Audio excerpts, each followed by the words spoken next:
जय श्री कृष्ण। राधे राधे। आपका भक्ति कथा चैनल पर स्वागत है। आपका दिन शुभ और मंगलमय हो। आज दिनांक है 31 जनवरी और दिन शनिवार है।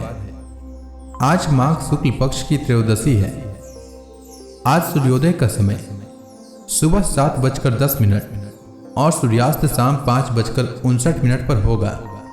ब्रह्म मुहूर्त रहेगा सुबह 5:24 से सुबह 6:17 तक और अभिजीत मुहूर्त रहेगा दोपहर 12:13 से दोपहर 12:56 तक। वहीं राहु काल सुबह 9:52 से सुबह 11:14 तक रहेगा। आज आइए सुनते हैं माघ मास कथा का 28वां अध्याय। वशिष्ठ जी कहने लगे, हे राजा दिलीप, बहुत से जन समूह सहित अच्छोद सरोवर में स्नान करके सुखपूर्वक मोक्ष को प्राप्त हो गए। तब लोमस जी कहने लगे, संसार रूपी इस तीर्थराज को सब श्रद्धा पूर्वक देखो। यहाँ पर 33 कोटि देवता आकर आनंद पूर्वक रहते हैं। यह अक्षय वट है जिनकी जड़ें पाताल तक गई हैं और मार्कंडे ऋषि प्रलय के समय भगवान इसी अक्षय वट का आश्रय लेते हैं। यही शिव जी की प्रिय भगवती भागीरथी है जिसकी सिद्ध लोग सेवा करते हैं। यह गंगा स्वर्ग के हेतु पताका है। इसका जल पीकर मनुष्य मुक्त हो जाता है।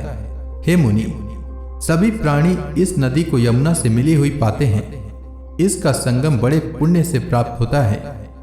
इसके स्नान से जन्म मृत्यु रूपी दावा नल से कोई नहीं तपता, परंतु ज्ञान प्राप्त करके मुक्त हो जाता है। यहाँ पर स्नान करने से सभी प्राणी बिना ज्ञान के ही मुक्त हो जाते हैं। इसलिए ब्रह्मा जी ने यहाँ यज्ञ करने की इच्छा की थी। इसी संगम में भगवान विष्णु ने स्त्री प्राप्ति की इच्छा से स्नान करके लक्ष्मी जी को प्राप्त किया। यहाँ पर त्रिशूलधारी शिव जी ने त्रिपर दैत्य को मारा था और प्राचीन काल में उर्वशी स्वर्ग से गिरी थी तथा स्वर्ग पाने की इच्छा से यहाँ पर ही उसके स्नान करने से नहुस कुल के राजा ययाति ने वंशधर पुत्र प्राप्त किया।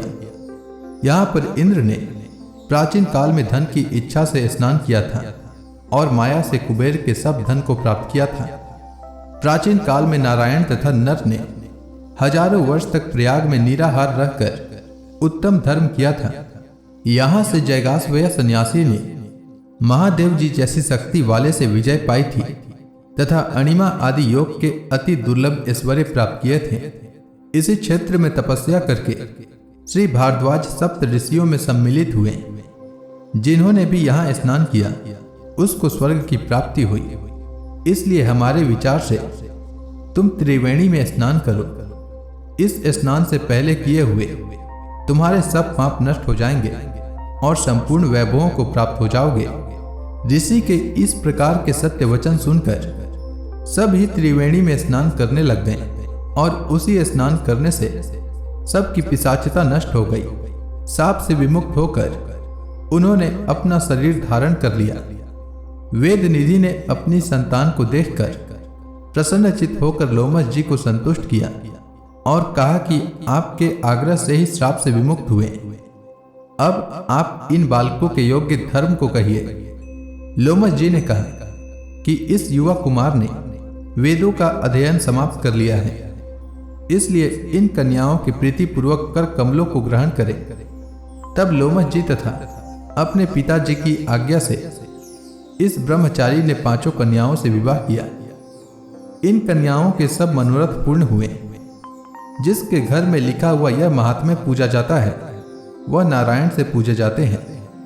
पुष्कर तीर्थ में, प्रयाग में, गंगा सागर में, देवालय में, कुरुक्षेत्र में तथा विशेष करके काशी में इसका पाठ या श्रवण अवश्य करना चाहिए।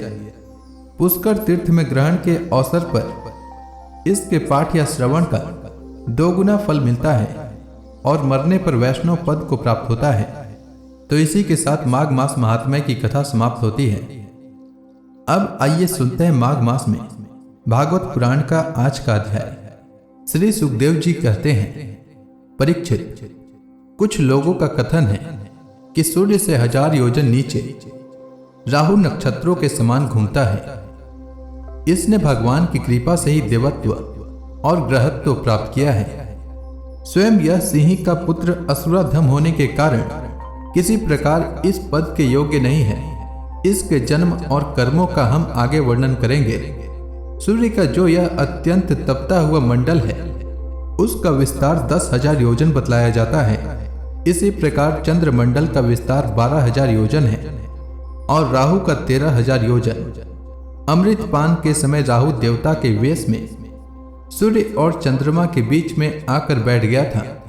उस समय सूर्य और चंद्रमा ने इसका भेद खोल दिया था। उस वैर को याद करके यह अमावस्या और पूर्णिमा के दिन उन पर आक्रमण करता है। यह देखकर भगवान ने सूर्य और चंद्रमा की रक्षा के लिए उन दोनों के पास अपने प्रिय आयुध सुदर्शन चक्र को नियुक्त किया था। यह देखकर भगवान ने सूर्य और चंद्रमा की रक्षा के लिए उन दोनों के पास अपने प्रिय आयुध सुदर्शन चक्र को नियुक्त कर दिया है। वह निरंतर घूमता रहता है, इसलिए राहु उसके असह्य तेज से उद्विग्न और चकित चित होकर मुहूर्त मात्र उनके सामने टिक कर फिर सहसा लौट आता है। उसके उतनी देर उनके सामने ठहरने को ही लोग ग्रहण कहते हैं। राहु से 10,000 योजन नीचे सिद्ध, चारण और विद्याधर आदि के स्थान हैं। उनके नीचे जहां तक वायु की गति है और बादल दिखाई देते हैं, अंतरिक्ष लोक है। यह यक्ष, राक्षस, पिशाच, प्रेत और भूतों का विहार स्थल है। उससे नीचे 100 योजन की दूरी पर यह पृथ्वी है, जहां तक हंस, गिद्ध, बाज और गरुड़ आदि प्रधान पक्षी उड़ सकते हैं, वहीं तक इसकी सीमा है। पृथ्वी के विस्तार और स्थिति आदि का वर्णन तो हो ही चुका है। इसके भी नीचे अतल, वितल, सुतल, तलातल, महातल, रसातल और पाताल नाम के 7 भूगर्भ स्थित लोक हैं। एक के नीचे एक 10,000 10,000 योजन की दूरी पर स्थित हैं और इनमें से प्रत्येक की लंबाई चौड़ाई भी 10,000 योजन ही है। ये भूमि के लोक भी एक प्रकार के स्वर्ग ही हैं। इनमें स्वर्ग से अधिक विषय भोग, ऐश्वर्य, आनंद, संतान सुख और धन संपत्ति है। यहाँ के वैभवपूर्ण भवन, उद्यान और क्रीड़ा स्थलों में दैत्य, दानव और नाग तरह तरह की मायामय क्रीड़ाएं करते हुए निवास करते हैं। वे सब गार्हस्थ्य धर्म का पालन करने वाले हैं। उनके स्त्री पुत्र, बंधु बांधव और सेवक लोग उनसे बड़ा प्रेम रखते हैं और सदा प्रसन्न चित्त रहते हैं। उनके भोगों में बाधा डालने की इंद्रादि में भी सामर्थ्य नहीं है। महाराज, इन लोकों में मायावी मय दानव की बनाई हुई अनेकों पुरियां शोभा से जगमगा रही है, जो अनेक जाति की सुंदर सुंदर श्रेष्ठ मणियों से रचे हुए चित्र विचित्र भवन, परकोटे, नगर द्वार, सभा भवन, मंदिर, बड़े बड़े आंगन और गृहों से सुशोभित है तथा जिनकी कृत्रिम भूमियों पर नाग और असुरों के जोड़े एवं कबूतर, तोता और मैना आदि पक्षी किलोल करते रहते हैं। ऐसे पातालाधिपतियों के भव्य भवन उन पुरियों की शोभा बढ़ाते हैं। वहां के बगीचे भी अपनी शोभा से देवलोक के उद्यानों की शोभा को मात देते हैं। उनमें अनेकों वृक्ष हैं, जिनकी सुंदर डालियां फल फूलों के गुच्छों और कोमल कोपलों के भार से झुकी रहती है तथा जिन्हें तरह तरह की लताओं ने अपने अंग पास से बांध रखा है। वहां जो निर्मल जल से भरे हुए अनेकों जलाशय हैं, उनमें विविध विहंगों के जोड़े विलास करते रहते हैं। इन वृक्षों और जलाशयों की सुषमा से वे उद्यान बड़ी शोभा पा रहे हैं। उन जलाशयों में रहने वाली मछलियां जब खिलवाड़ करती हुई उछलती हैं, तब उनका जल हिल उठता है। साथ ही जल के ऊपर उगे हुए कमल, कुमुद, कुवल्य, कुल्हार, नीलकमल, लाल कमल और शतपत्र कमल आदि के समुदाय भी हिलने लगते हैं। इन कमलों के वनों में रहने वाली पक्षी अविराम क्रीड़ा को तुक करते हुए भांति भांति की मीठी मीठी बोली बोलते रहते हैं। जिसे सुनकर मन और इंद्रियों को बड़ा ही आह्लाद होता है। उस समय समस्त इंद्रियों में उत्सव सा छा जाता है।